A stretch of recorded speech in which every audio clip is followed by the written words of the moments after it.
જે.આર. Katara B Ed college Sukhsar Dahod ખાતે ગુજરાત રાજ્ય યોગ બોર્ડ દ્વારા યોગ સંવાદ કાર્યક્રમ યોજાયો.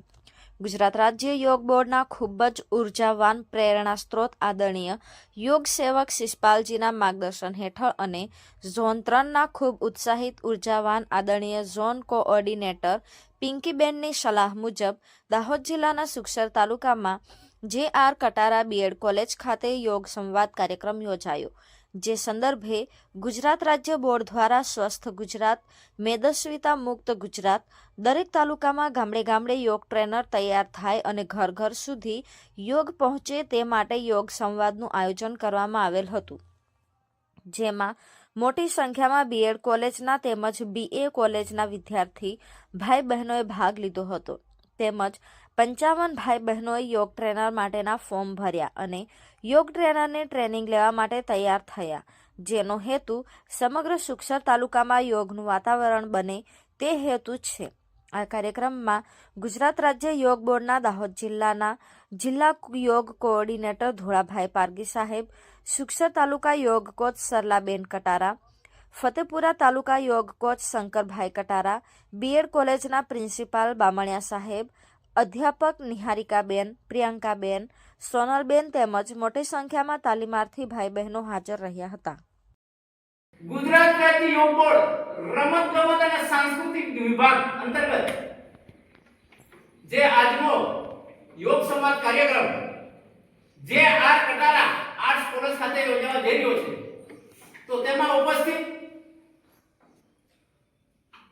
ખૂબ જ ઉત્સાહિત, કારણ કે મેં ઘણીવાર પણ આ કાર્યક્રમ કરેલો છે, એવા ખૂબ જ ઉત્સાહિત એવા બીએ કોલેજના આદરણીય અને ઉર્જાવાન પ્રિન્સિપાલ બામણિયા સાહેબ શ્રી, સ્ટાફ ગણ, પ્રોફેસર, આપણા બહેનો પ્રિયંકાબેન, નિવારિકાબેન અને સોનલ તથા તમામ અલગ અલગ ગામોમાંથી પધારેલા બીએ કોલેજના વિદ્યાર્થી ભાઈઓ તથા બહેનો અને ગુજરાત સ્ટેટ યોગ બોર્ડમાંથી જે મારા ગુરુ એવા આદરણીય કટારા સાહેબ, જે ફતેપુરા તાલુકાના યોગ કોચ છે, અને સરલાબેન કટારા, જે સુખસર તાલુકાના યોગ કોચ છે, તમામનું હું ગુજરાત સ્ટેટ યોગ બોર્ડ વતીથી અને દાહોદ જિલ્લા ડિસ્ટ્રિક્ટ યોગ કોર્ડિનેટર વતીથી આપનું હાર્દિક સ્વાગત કરું છું. અત્યારે આપણે ખૂબ જ સરસ મજાની વાત કરી કે યોગ વિશે અત્યારે બધા ભાઈ બહેનો ટેન્શનમાં જીવી રહ્યા છે કે ભાઈ પરીક્ષા આવે છે અને આમ તેમ આર્થિક, માનસિક અને સામાજિક ટેન્શન, બરાબર? તો એમાંથી આપણે દૂર થવું હોય તો શું કરવું પડે? તો એનાથી જો દૂર થવું હોય ને તો પહેલી વાત શું છે કે આપણા શરીરને આપણે દરરોજ અડધો કલાક આપવો જરૂરી છે.